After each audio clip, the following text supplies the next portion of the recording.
好啦，歡迎咧你哋嚟到靈實恩光學校啦。咁呢度咧就係我哋學校嘅入口正門啦。咁我哋咧一陣咧都會帶大家咧去參觀我哋嘅校舍啦、戶外同埋室外嘅環境。咁其實咧靈實恩光學校咧嘅前身咧叫做恩光護幼院。咁喺1961年開始咧，其實都係服務一啲咧當其時有肺病嘅病人啦，佢哋嘅家屬，主要係一啲嘅兒童啦。咁去到1975年開始咧，其實我哋就有幫到咧一啲有嚴重智障嘅小朋友，係啦，作為咧佢哋一個嘅住宿嘅服務啦，同埋一個咧即係訓練嘅位置嘅。咁直至到1981年咧，咁我哋咧就獲教育局咧去將我哋咧變成一間咧特殊嘅學校。咁我哋咧其實至今咧已經接近40年㗎啦。咁我哋咧嚟緊都會邁向我哋40週年嘅校慶啦。咁大家見到嘅呢座校舍咧，就1995年之後咧去落成。咁我哋咧今日嚟到學校咧，咁我哋一陣咧就可以望下咧校內究竟咧係點樣嘅一個校舍啦。OK，thank you。好啦，嚟到大堂咧，咁大家會見到啦，其實我哋咧都有好多咧，即係好獨特嘅裝潢啦。咁啊，希望咧學生翻到嚟學校當中嘅時候咧，都可以咧嚟到一個咧有家感覺嘅學校咁樣嘅。咁我哋咧會有一啲嘅凳啦，會有一啲咧嘅梳化位置咧，讓到學生咧可以喺平日咧可以有休息嘅機會咧，可以坐喺度啦，可以咧睇到一啲咧我哋所播放嘅校園短片啦，亦都咧可以喺校舍行走嘅時候咧，可以見到咧有啲好靚嘅牆畫咧，係到處咧都會有畫到牆畫喺校舍入邊嘅。咁啊，同學仔咧都可以咧去留意下牆畫嘅內容啦。可能咧對於有啲同學仔嚟講咧，牆畫嘅顏色啦，佢哋嘅構圖咧都係一件好吸引嘅事嚟嘅。係啦，咁前面咧係我哋學生活動嘅地方啦，有禮堂啦，有活動室啦，咁亦都有宿舍嘅。咁我哋今日咧主要咧同大家咧先去到戶外嘅位置咧，去欣賞下咧我哋校園嘅風光啦，同埋咧都認識下咧學校嘅戶外環境咧點樣去幫到學生咧做訓練。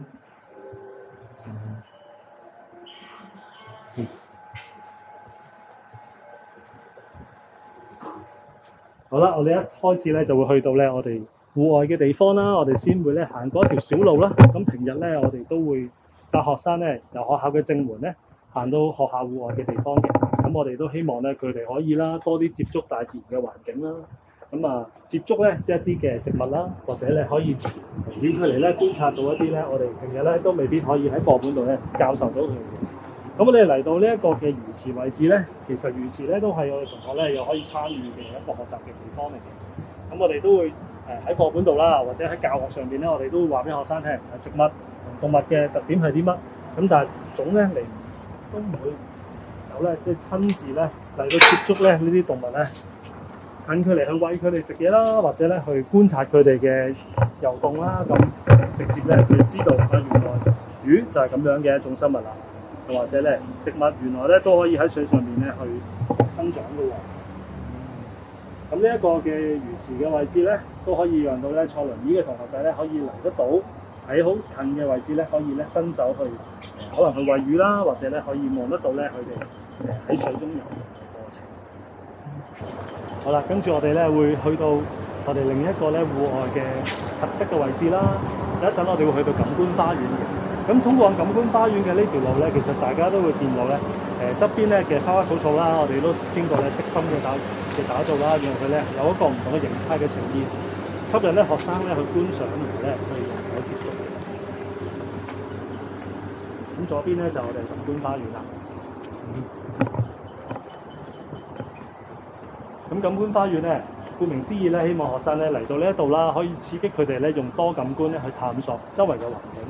亦都希望佢哋咧，即係可以咧，對於即係進行咧探索呢樣嘢咧，可以更加輕鬆啦，更加咧好似生活嘅一部分咁，去喺校舍入邊咧進行。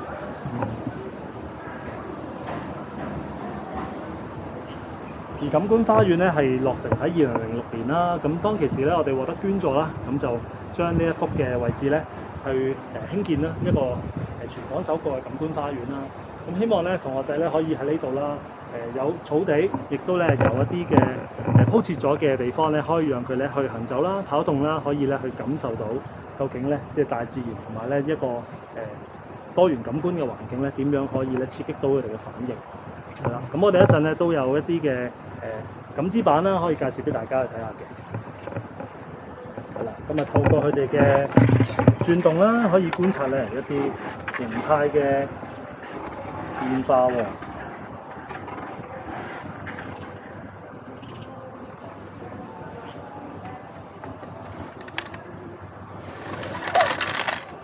係啦，當轉動快感知板嘅時候，入邊啲珠珠咧就會跟住咧移動位置啦。咁有啲同學仔咧，的確係好喜歡咧去觀看咧呢一啲嘅變化，咁亦都可以咧去增加佢哋用手操作物件嘅機會啦。哈哈鏡咧亦都可以咧讓到同學仔咧去觀察鏡中嘅自己動作唔同嘅幅度會有啲乜嘢嘅變化效果咧。咁對於咧喜歡照鏡嘅同學仔嚟講咧，咁哈哈鏡咧就好中意嘅寶物。咁另外呢一塊咧係比較特別嘅，因為咧佢有唔同動物嘅叫聲咧，可以咧透過輕按咧去播放。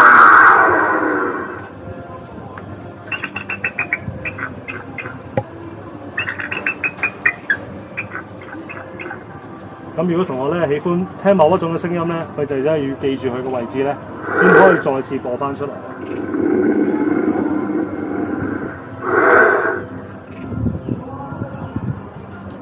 係啦，咁呢度咧係感官花園咧其中一個部分嘅喎，因為我哋咧仲有好多區分咧可以同大家一齊嚟睇嘅。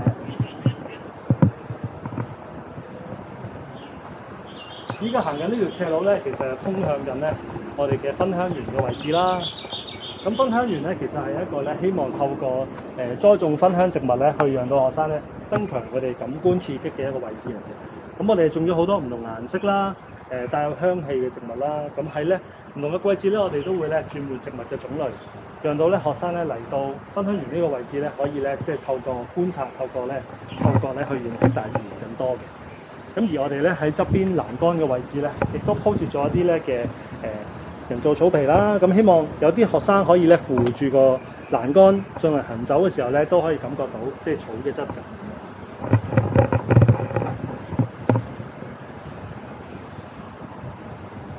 平日咧，當學生咧嚟到芬香園呢個位置咧，其實都會俾到咧呢啲唔同顏色嘅植物啦，可能係紅色嘅葉啦，唔同顏色嘅花啦，去吸引佢哋去停留喺度觀賞嘅。咁我哋嘅同學咧，多數都有機會咧喺小息啦，或者咧食完飯，或者喺住宿嘅休息時間咧，都嚟到花園呢個地方咧去曬下太陽啦，可以咧散下步咁樣。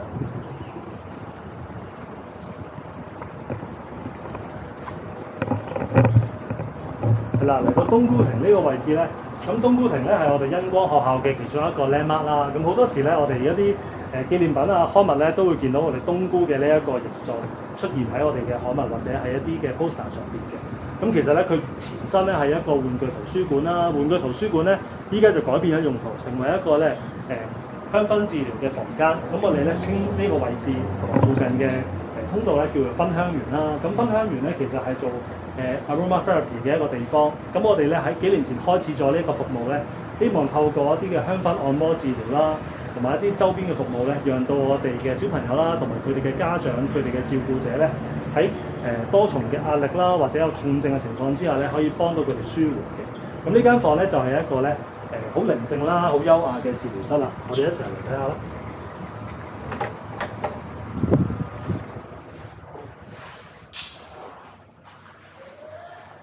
係啦，入到嚟咧都見到啦，呢一個咧咁獨特造型嘅建築物啦，其實咧亦都咧係五臟俱少啦，咁咧但係咧乜嘢都就晒喺度啦，有一張治療台啦，咁有我哋一張治療床啦，咁有一啲咧開組嘅位置啦，咁可以咧讓到咧我哋嘅家長啦，或者咧我哋有啲嘅照顧者咧，可以喺呢度咧去同我哋嘅香薰治療師咧去有一個consult嘅時間啦，咁睇下佢哋嘅需要點樣可以咧去幫佢哋疏解咁樣啦。係啦，細細一間房咧，其實都擺咗一啲可能係典籍啦，或者一啲嘅資訊啦，可以咧即係讓到咧即係外界更加認識咧香薰治療係一個乜嘢嘅服務。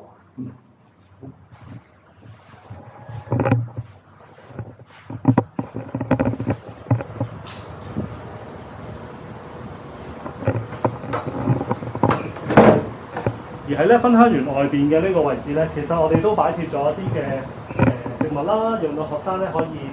繼續咧延續佢哋嘅探索。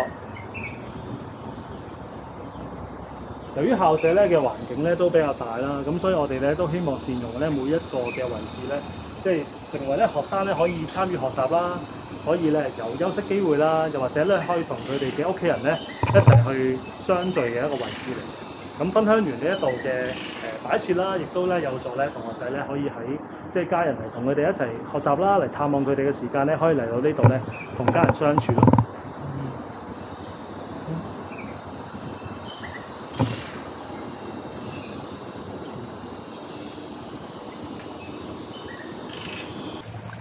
而家咧，我哋嚟到咧錦官花園嘅遊戲區嘅位置，大家可以見到咧，四周圍咧都栽種咗咧唔同顏色、剪裁到唔同形狀嘅花草樹木，讓到同學仔咧嚟到呢個地方咧，都有一個咧好大嘅探索嘅意欲喎。咁亦都咧有一啲嘅水波啦，讓到同學仔咧可以接觸到涼浸浸嘅清水，亦都咧可以喺水上邊咧發現原來我哋都放咗唔同嘅石仔，讓到佢哋咧去觸摸探索嘅。而我哋咧喺呢一個錦官花園嘅位置咧，大家都可以見到啦。由於咧都係空曠，可能咧會好曬嘅喎。我哋亦都咧有好多嘅太陽傘咧，當咧陽光猛烈嘅情況之下咧，可以開啓俾學生咧喺唔使咁曬嘅情況之下咧去進行探索、進行遊戲嘅。我哋一陣咧都會介紹咧錦官花園其他嘅設施嘅，大家可以望到咧側邊有一個咧人造嘅山洞。一陣我哋入到山洞嘅時間咧，就可以感受下究竟山洞入邊應該有嘅風，或者咧喺山洞入邊黑暗嘅環境，學生點樣可以探索光線，同埋咧去體驗一個咧微風輕吹嘅感覺啦。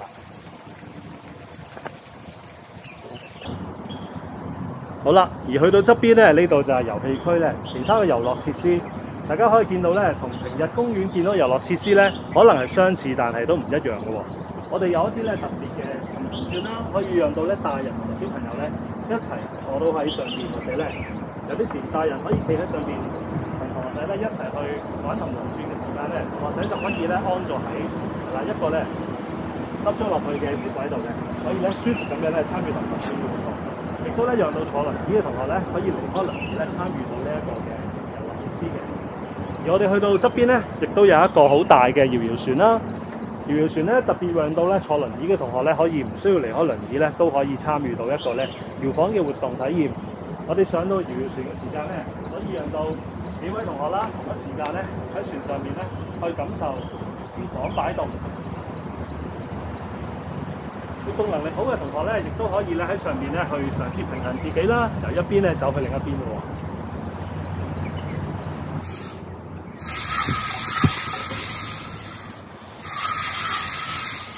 同學仔咧可以透過咧滾動產生唔同嘅聲響，或者咧用唔同嘅力度啦，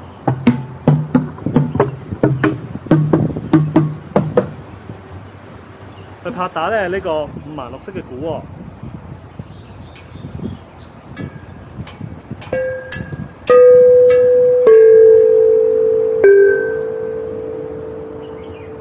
而呢個敲擊嘅裝置咧，亦都係同學仔咧其中一個最中意玩嘅設施嚟嘅。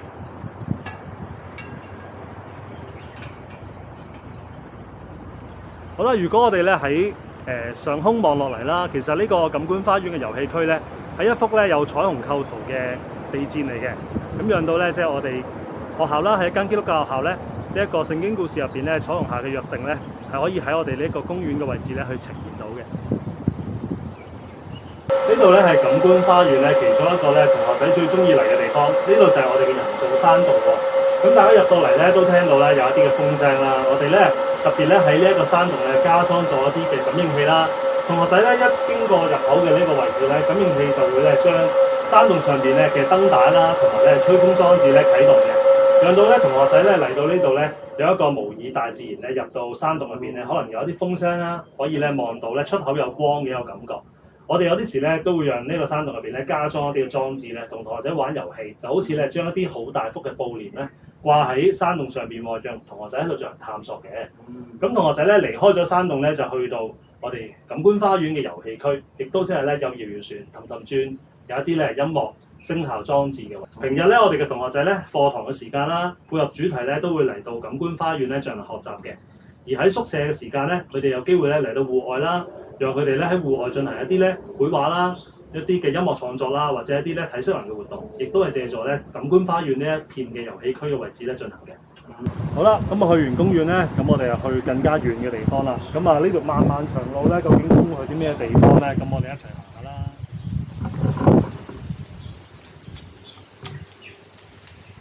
咁啊頭先講過啦，同學仔咧嚟到錦官花園咧，有一啲嘅遊戲嘅機會啦，有啲玩樂嘅區域啦，咁亦都有一啲咧係認識大自然咧、認識種植嘅位置嘅。咁就係我哋咧呢一塊嘅有機園口啦。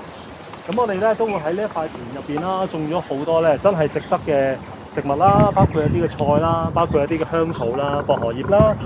甚至咧即係煮綠豆沙用嘅臭草，我哋都種㗎。咁啊，讓到同學仔咧透過佢哋嘅嗅覺去認識咧，即係大自然植物當中咧，原來都有好多唔同嘅特點嘅喎。有啲嘅香氣係好獨特嘅，有啲嘅香味咧，可能佢哋從來都未聞過嘅，或者佢哋可以透過聞到佢喜歡唔喜歡嘅香味咧，去加強佢表達嘅意欲嘅。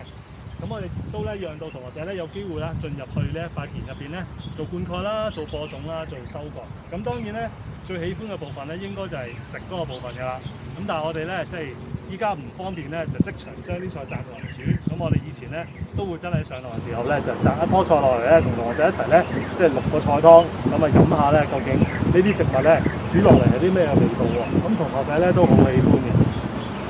好，我哋繼續行啦。咁啊前邊咧將會去到我哋咧錦官花園另一個區域啦，就係一個探索區嘅。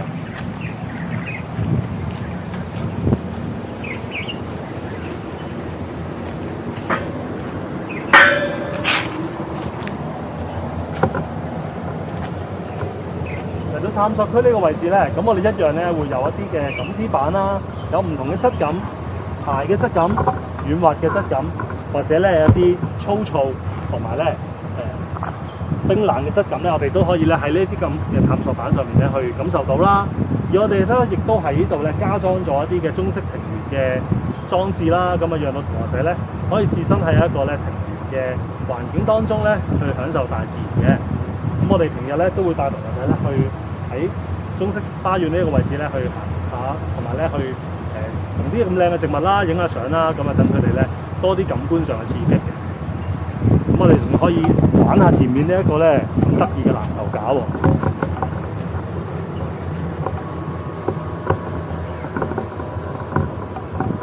係啦，咁我哋咧以前都會俾同學仔咧將個波拋上去啦，咁啊究竟個波會喺邊一個窿跌翻出嚟咧？咁啊讓佢哋咧就有一個咧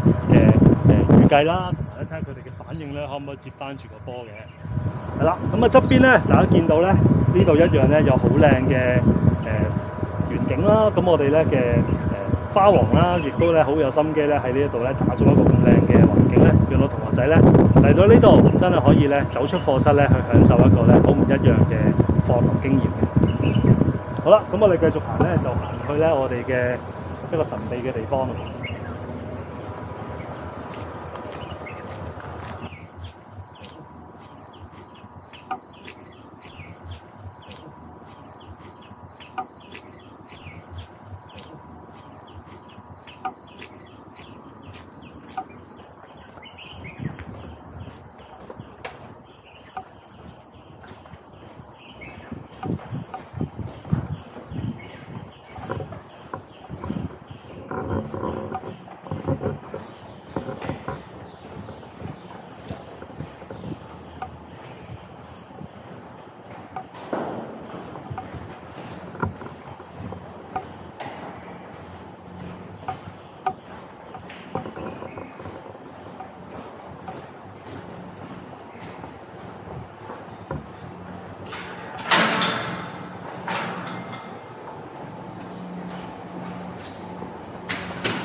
好啦，我哋而家嚟到嘅呢個地方咧，就係我哋嘅有蓋嘅操場啦。咁平日咧呢個地方咧用作我哋上體育堂啦嘅訓練嘅位置啦。咁亦都咧見到咧有兩條嘅跑道咧，咁啊讓同學仔咧可以練習佢哋嘅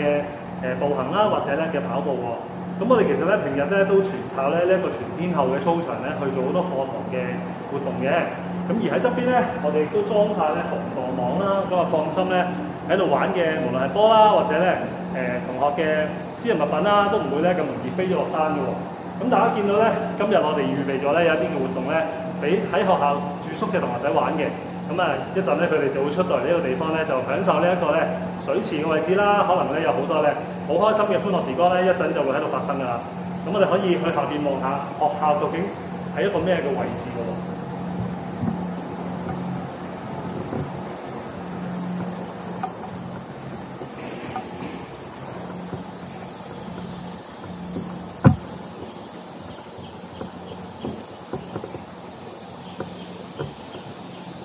好啦，頭先咧阿 Max 一入到嚟嘅時候咧，我就講啦，原來咧我哋喺一個即係將軍澳嘅山坡上邊啦。原來呢個地方咧都已經係一個好高嘅位置嚟㗎啦。咁咧喺將軍澳嘅比較高嘅位置咧，都已經望到咧下邊咧就係寶林啦，同埋咧將軍澳其他嘅區份啦。咁我哋依個位置咧，原來都係一個咧風景優美，亦都可以睇到咧好遙遠位置嘅一個校舍環境啦。咁亦都咧讓到同學仔咧有機會嚟到呢個位置咧，可以睇到較遠嘅景物，亦都唔需要咧局限咗咧喺課室四面牆入邊。好，我哋行咗咁耐咧，其實呢度只係咧學校校舍範圍咧嘅1/2咋。我哋一陣咧會上到1樓啦，有好多嘅課室特別室咧，同大家再一齊參觀嘅。好，我哋行得啦。好，咁我哋依家咧就進入我哋嘅校舍範圍啦。咁呢條咧咁長嘅斜路咧，其實都係讓到我哋咧坐輪椅嘅同學仔啦，可以咧方便咁樣咧去上落1樓啦，同埋地下呢層嘅。咁平日咧行得走得嘅同學仔咧，都有機會咧喺呢條斜路度咧做一啲嘅行走嘅訓練啦，讓到佢哋咧即係可以盡用咧校舍入邊嘅空間咧去進行活動嘅。咁我哋咧呢幅牆畫都見到啦，又係我哋咧即係個基督教學校啦，都會有一啲咧同信仰相關嘅牆畫啦。咁前面咧咁靚嘅呢幅咧掛畫咧，都有晒咧我哋學生咧嘅畫像喺上面喎。咁啊讓到咧佢哋個靚嘅人咧，可以喺校舍入邊咧好容易就俾人哋見得到啦。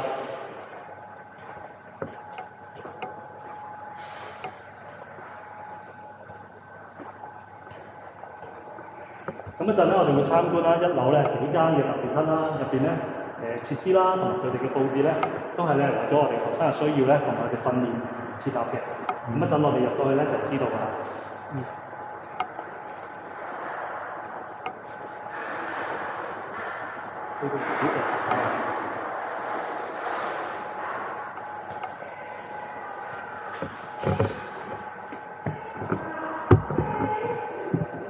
好，我依家咧就帶你參觀咧多感官功能室喎。咁入到去咧，你就發覺咧同一般嘅課室咧好唔一樣㗎啦。我哋一齊睇下啦。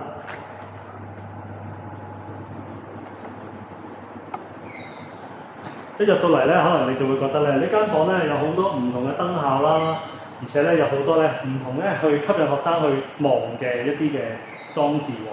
咁其實咧呢間房咧，當我哋咧去訓練學生咧佢哋嘅多感官接收啦，咁亦都咧去刺激佢哋咧對於環境咧進行唔同形式嘅探索嘅。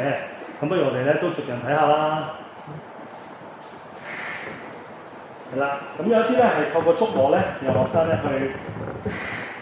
察覺咧，原來咧變咗之後咧會有一個唔一樣嘅效果咧，即時呈現喎。亦都咧可以咧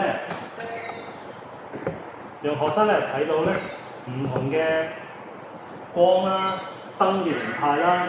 甚至咧播放音樂咧，讓到佢哋咧借助一啲嘅燈箱咧去進行一啲嘅追視訓練啦。咁啊，同學仔咧都好中意去望呢一啲咧唔同嘅 pattern 嘅。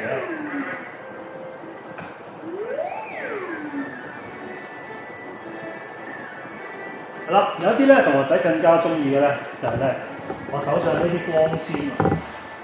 咁呢啲光纖咧，同學仔咧可以用手去攞上手啦，去近距離咧去觀看啦，亦都咧可以去睇下咧究竟佢哋咧會變成啲乜嘢嘅顏色喎。咁我哋咧亦都俾同學仔咧喺呢個位置咧可以坐喺一個矮梳化嘅位置咧，可以望到側邊仲有咧一啲嘅水柱啦，同埋咧可以望到咧即係唔同嘅投影嘅畫面啦。係啦，唔同嘅圖案啦，係啦，咁呢邊咧亦都有一啲嘅裝置咧，去俾同學仔使用嘅。咁啊，有一張好舒服嘅吊床啦，咁啊讓同學仔咧可以喺上面咧係有一啲嘅前庭嘅刺激啦，讓到佢哋咧感受咧身體嘅平衡嘅改變啦。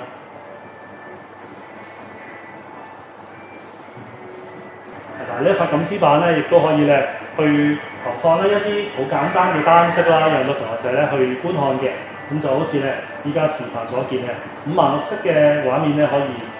隨機咁樣咧去呈現喺同學仔面前嘅。咁啲同學仔咧平日咧都會有機會入到呢間房啦，做一啲咧訓練啦，亦都咧有時當佢哋有情緒嘅時間咧，我哋都會安排咧同學嚟到呢間房咧去冷靜啦，去放鬆自己啦，咁啊等佢哋咧喺一個舒適嘅環境之下咧調節自己嘅情緒，之後咧再翻去課室上堂嘅。係啦，當開翻燈咧，你都會見到咧，其實呢度都有咧2塊嘅錦紙板啦，讓到學生咧去用唔同嘅形式去探索。咁當中咧，可能都包括咧有一啲嘅鏡啦，讓佢可以咧睇到自己嘅樣貌啦，讓佢咧用一啲咧撥、轉、攪動唔同咧嘅操作方法咧，去讓佢咧去探索呢度嘅設備嘅。咁其實咧，主要咧我哋都會讓到咧同學仔咧喺職業治療師嘅帶領之下咧，喺呢一塊錦紙板度咧做一啲嘅訓練嘅，亦都咧係會有機會咧讓到治療師啦、老師啦一齊咧同同學仔喺度上課嘅時間咧，借助呢度嘅設施，包括呢塊錦紙板咧，去俾學生咧做一啲感官刺激嘅。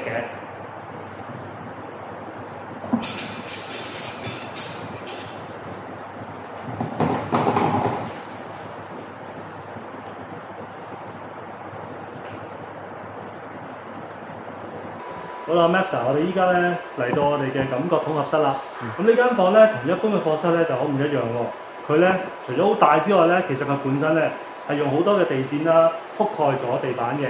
咁因為疫情嘅緣故咧，我哋依家咧將佢臨時徵用咗咧，做一個咧較闊落嘅課室，讓到學生咧可以有一個好嘅社交距離上課嘅。咁不過咧，我哋都依然咧保留咗一啲嘅設備啦，可以俾學生咧有需要嘅時候使用嘅，包括咧係一啲咧做搖晃平衡訓練嘅設備啦，咁啊，我哋可以將佢咧隨時咧掛上去天花板上面嘅吊鈎啦，亦都可以咧隨時將佢拆咗落嚟去用第啲嘅位置嘅。咁我哋都有一啲咧嘅特別嘅用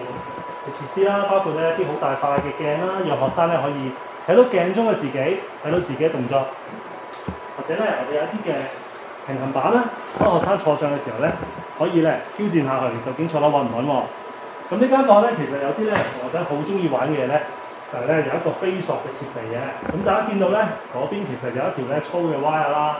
有一個咧嘅裝置咧，就好似一個座位咁樣。學生坐上去，扣上安全扣咧，就可以喺嗰邊咧，係啦，飛到去咧呢一邊有貝殼嘅位置嘅。咁不過咧，因為疫情嘅緣故咧，我哋暫時咧就冇將佢咧就安裝咁解啫。咁而間房咧，其實除咗咧頭先我所講嘅幾樣設施之外啦，我哋仲有咧幅矮嘅攀石牆咧，可以讓到咧有攀爬能力嘅學生咧去挑戰下自己，可唔可以咧做到一啲簡單嘅攀爬活動嘅。好啦，咁啊地下咧都有一啲咧，我擺放咗喺度，有學生咧可以坐上去挑戰平衡嘅車胎咯，車喎。好啦，能力高啲嘅同學仔可以咧挑戰一啲更加高難度嘅平衡活動啦。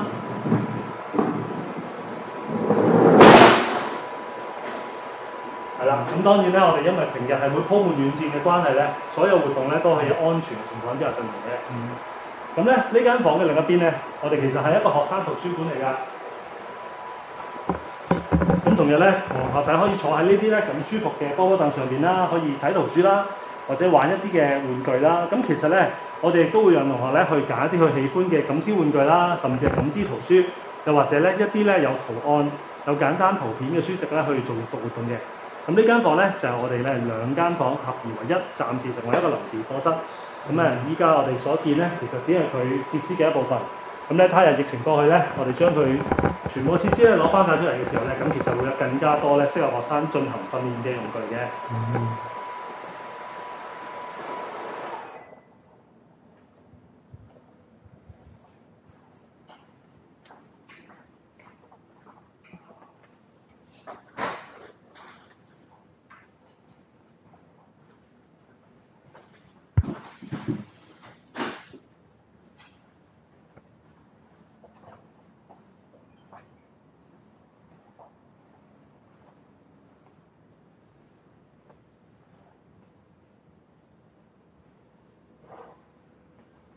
係啦，咁我哋咧依家行喺咧我哋學校嘅啲走廊度啦，咁其實通道嘅兩邊咧都會見到咧有好多咧泊咗輪椅嘅位置嘅。咁其實我哋嘅同學仔咧有部分咧都係行動不便啦，佢哋需要咧去借助唔同款式嘅輪椅咧、手推車咧去代步。咁我哋見到咧，其實呢兩邊咧都泊咗好多唔同款式嘅輪椅同手推車啦。咁我哋嘅同學咧借助佢哋特製嘅手推車咧，幫助佢哋咧喺生活上啦，喺姿勢上咧可以咧更加理想咁樣咧參與學習同埋生活嘅。咁正如咧我哋所見到啦，一部手推車咧就唔係淨係咧幾塊板咁簡單，當中咧都有唔同咧款式嘅坐墊啦，要配合翻咧學生佢身體嘅高度啦，佢可能係肢體嘅長度啦去量度嘅。咁而當中咧我哋都要咧顧及咧學生嘅需要啦，可能佢咧有一啲軀幹嘅問題咧，我哋需要咧加裝一啲嘅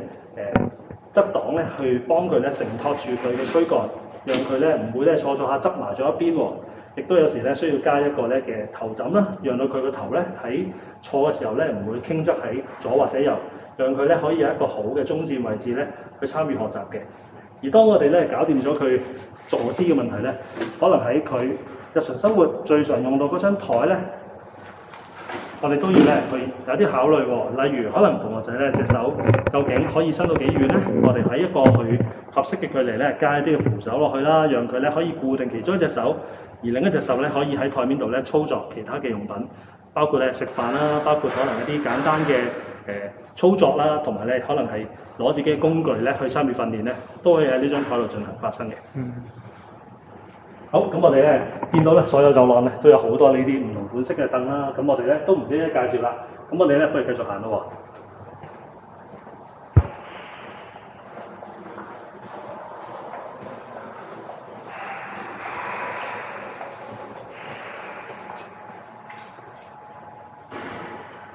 好，嚟到呢度咧都有啲咧唔同嘅器材咧去幫我哋學生做訓練啦，就好似咧呢一個咧企架咁樣啦。咁咧其實係一個咧用木啦加上金屬咧去製作嘅一個架啦。咁按照住咧學生嘅身高，按照住咧佢可能膝頭哥嘅位置，佢嘅盤骨啊，佢軀幹嘅位置咧，我哋加裝一啲嘅固定嘅裝置啦，包括膝頭哥啦，係啦，固定膝頭哥對落嘅位置，係啦，讓佢站立嘅時候咧，膝頭哥冇咁容易去屈曲啦。我哋透過呢個帶咧去固定佢盤骨或者背部嘅位置，讓到佢咧可以企直個人。咁亦都咧加裝咗台板咧，讓佢咧可以喺台面上面咧做一啲簡單嘅操作同埋活動嘅。咁呢啲咧係一啲比較傳統少少嘅企立嘅工具啦。咁有一啲咧可能喺學生能力上邊咧未必可以咧透過呢幾樣簡單嘅裝置咧就幫佢企得直。我哋咧就要用一啲咧比較複雜少少，一啲粗身少少嘅帶咧去幫佢固定。咁呢一張咧係一張手動嘅企床嚟嘅。咁我哋咧可以咧拉出嚟俾大家望下。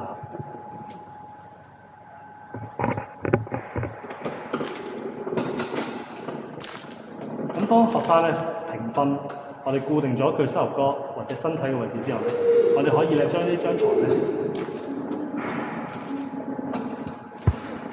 係啦，慢慢咧去搞直佢。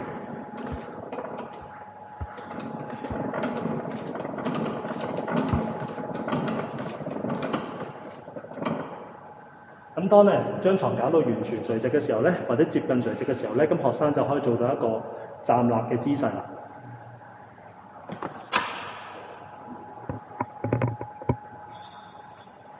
而另外咧有一啲嘅企立器材咧係相對比較咧先進嘅，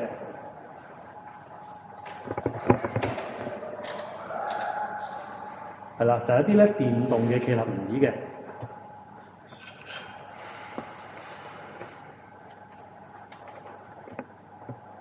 學生坐上去之後咧，我哋可以直接咧透過我哋嘅遙控啦，去將呢張輪椅咧校直佢。咁學生咧就唔需要離開原本坐緊嘅嗰張輪椅咧，直接咧由坐轉嚟企啦。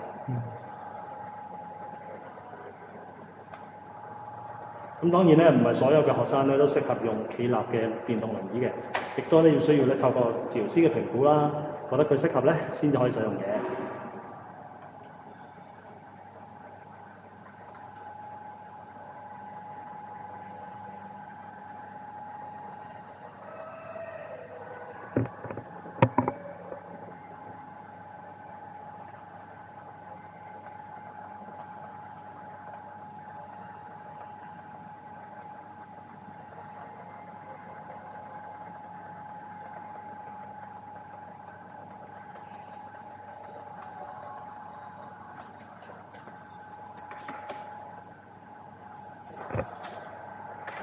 除咗企之外咧，學生咧亦都需要咧學習點樣去步行啦。咁我哋咧其實都有一啲咧嘅步行嘅工具咧，俾學生使用，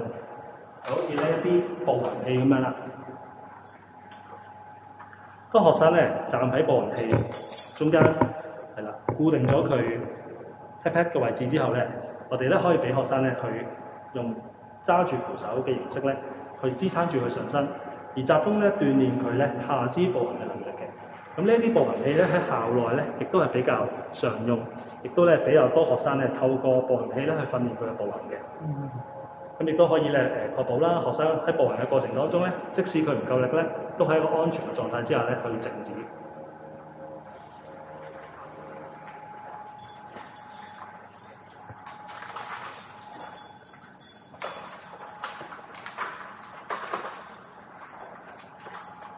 啱啱咧，我哋所講咧嗰啲企立啦，同埋咧一啲嘅訓練步行嘅裝置咧，同埋工具咧，其實咧都係隸屬於物理治療部嘅。咁我哋一齊入去物理治療室睇下啦。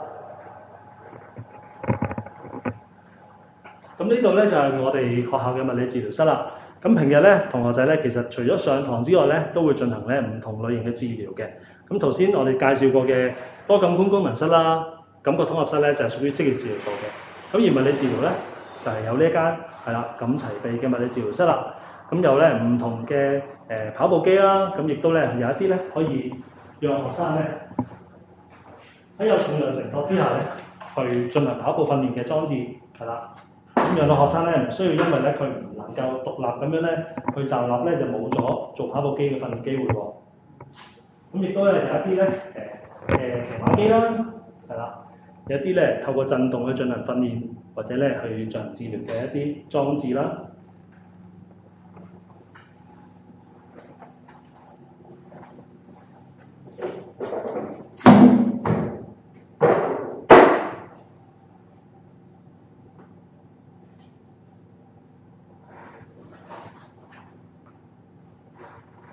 好，咁啊呢個唔用啦，冇開電。冇開電，冇插開電。介紹下佢咯，就或者係咯，就咁講下有咩用。開咗個電我睇到個公仔。如果麻煩又唔使搞咯，齋口噏算。係咯。係啦，咁呢部機咧，其實都係咧透過學生可能係企喺上面啦，或者坐喺上面咧，透過一啲咧嘅震動咧，達到佢哋咧訓練嘅效果嘅。咁咧其實都要有專業嘅治療師啦，喺佢哋嘅指導啦，同埋佢哋嘅設定之下咧，先至可以用呢一部嘅機器嘅。咁所以你今日我都唔開咗佢，唔介紹啦呢部機。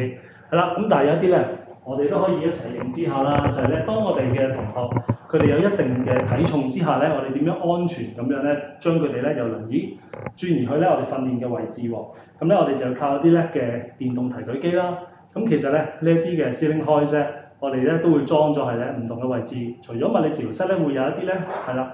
有軌道嘅吊機之外咧，其實我哋學校嘅宿舍啦、學生嘅浴室咧，亦都有安裝嘅。咁讓到咧同學仔咧唔需要咧透過人力嘅扶抱咧，就可以咧輕鬆轉移去係啦進訓練嘅地方咯喎。係啦，咁大家要可以認識下啦，即係物理治療部咧，其實咧都好關注咧學生嘅機能問題啦。最普及嘅咧就係一啲脊柱側彎嘅情況。咁我哋可以近啲望下啦。其實脊柱側彎咧，可能喺常人嘅成長階段咧都有機會發生嘅。咁特別係咧，即係青少年青春期嘅時間咧，有啲人咧可能都面對脊柱側彎嘅問題。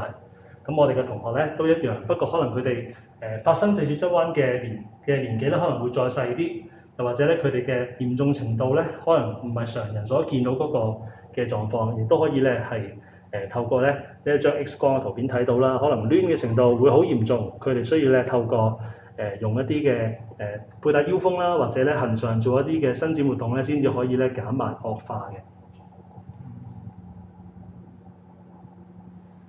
係啦，咁而且咧物理治療咧，可能喺人哋嘅眼中咧，會覺得係一樣好辛苦嘅訓練啦。咁所以咧喺呢一間房入邊咧，我哋都畫咗咧一啲好繽紛色彩嘅牆畫咧，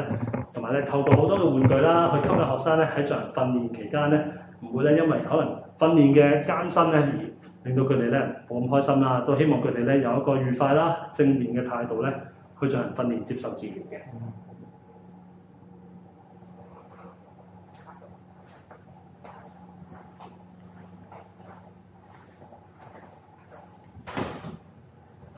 係啦，咁呢塊波咧，亦都咧概括咗咧物理治療咧嘅服務範疇嘅。我哋學校咧亦都有一個嘅水療室啦。咁喺疫情之下咧，水療室咧暫停使用。不過咧，我哋嘅水療室咧亦都可以讓到咧學生喺即係水入邊咧放鬆佢哋嘅肌肉啦，可以咧讓佢哋咧平日可能活動幅度有限嘅關節咧喺水入邊咧借助浮力去增加佢哋活動幅度，增加佢哋控制嘅程度嘅。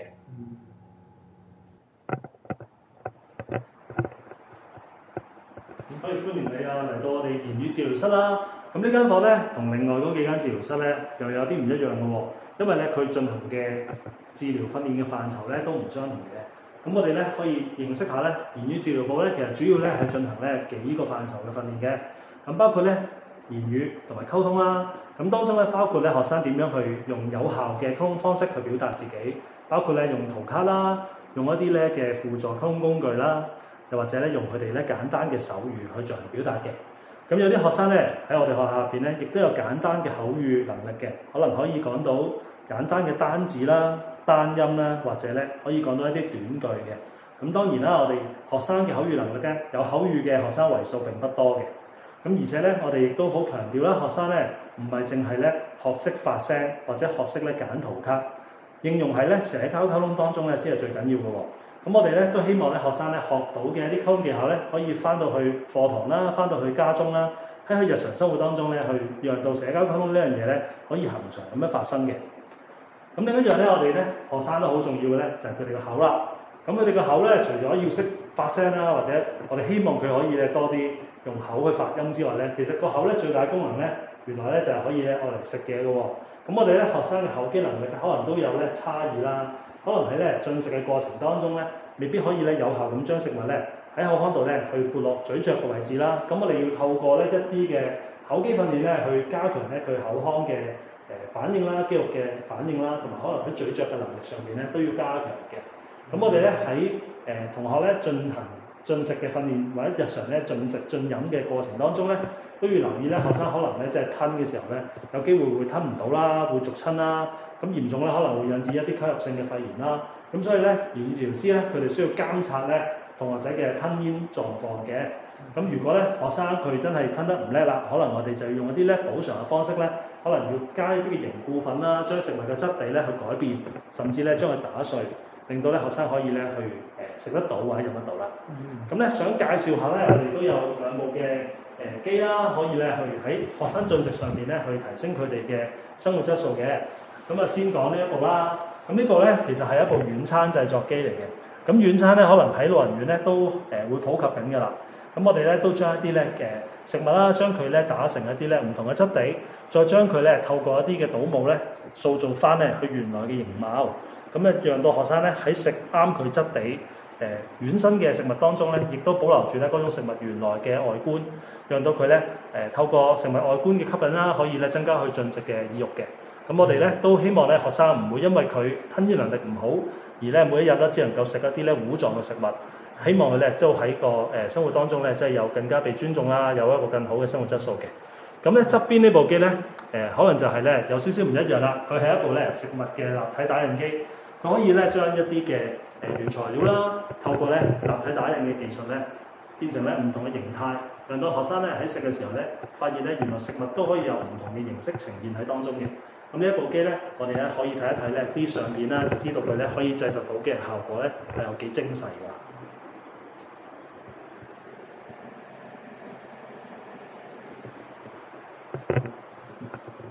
好啦，我哋可以嚟到呢度啦。咁呢度咧都介紹咗咧一啲可能學生平日咧喺進食吞咽過程當中咧嘅原理啦，同埋咧我哋點樣咧去幫學生咧去進行一啲咧嘅治療，同埋咧讓到佢咧喺進食過程當中咧更加安全咧，同埋咧合適佢嘅能力嘅。咁頭先所講嘅一啲咧代償性治療嘅方法咧，就類似係用一啲嘅凝固粉啦，或者將咧食物打成唔同嘅糊狀或者咧質地咧，去讓學生進食，確保咧佢進食嘅安全。咁咧進行口肌嘅訓練啦，一啲按壓啦，或者一啲咧嘅按摩咧，亦都係咧增加佢咧即係口腔嘅能力嘅。咁咧可能喺治療師嘅角度咧，佢哋亦都咧有需要咧用到一啲咧嘅電嘅刺激療法咧，去刺激口腔入邊咧肌肉嘅活動嘅。咁呢一啲咧都係需要咧專業嘅治療師去進行啦。咁啊，讓到學生咧喺日常生活當中啦，特別係咧即係最中意做嘅食呢一個範疇上面咧，可以咧有提升，同埋咧可以令到佢哋咧即係唔需要咧因為能力嘅不足咧而冇機會享受美食咁樣。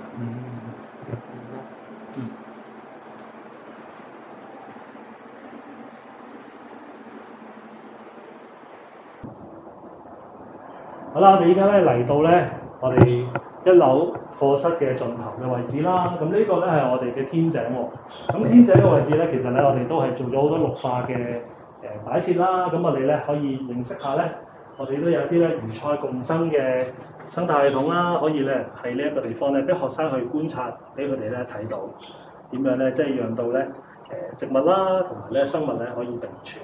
讓到佢哋咧可以係啦喺呢一個裝置當中咧。係啦，供給咧大家所需要嘅一啲養分同埋食物嘅。咁而呢一邊咧都係一啲種植嘅位置啦。咁其實同學咧平日都可以咧，即係喺小息嘅時間咧離開課室行幾步咧，就嚟到天井呢個位咧，已經可以咧去好近距離啦、捉摸啦，去參與咧一啲簡單嘅種植活動。係啦，咁我哋亦都讓到學生咧喺度做灌溉啦，讓佢哋咧去可能採集啦、收割咧一啲我哋種好咗嘅植物啦，可能係香草啊、薄荷啊，讓佢哋咧即係做一啲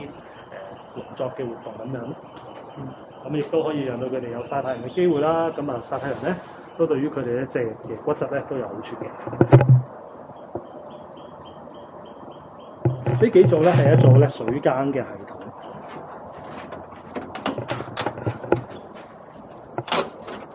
咁透過咧太陽能板咧去驅動咧下邊嘅氣泵啦，讓到咧喺水培器上邊嘅植物咧係啦，獲得所需要嘅氧氣。係啦，咁呢一樣嘢咧就可以係全自動咁發生啦。咁學生咧唔需要咧特別去用任何嘅灌溉嘅形式啦。咁其實咧呢啲水生植物咧佢就會自然咧喺呢幾座嘅水耕器上面咧就會生長。係啦，咁就可以咧長成之後咧就可以收割㗎。咁我哋主要咧都會去種植一啲係香草類啦，同埋一啲嘅菜類嘅植物啦。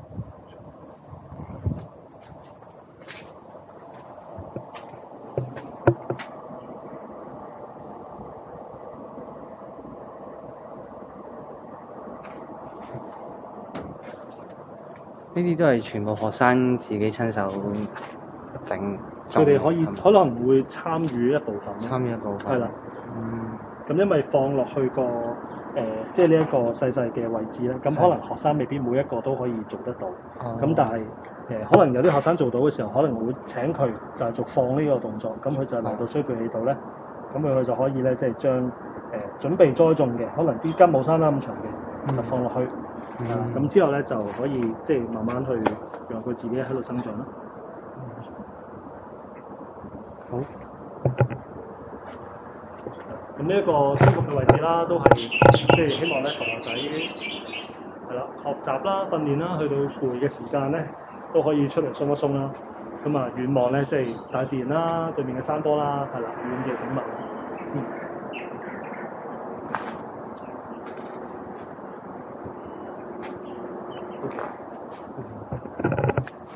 試下偷多啲鏡頭影下啲花花草草先。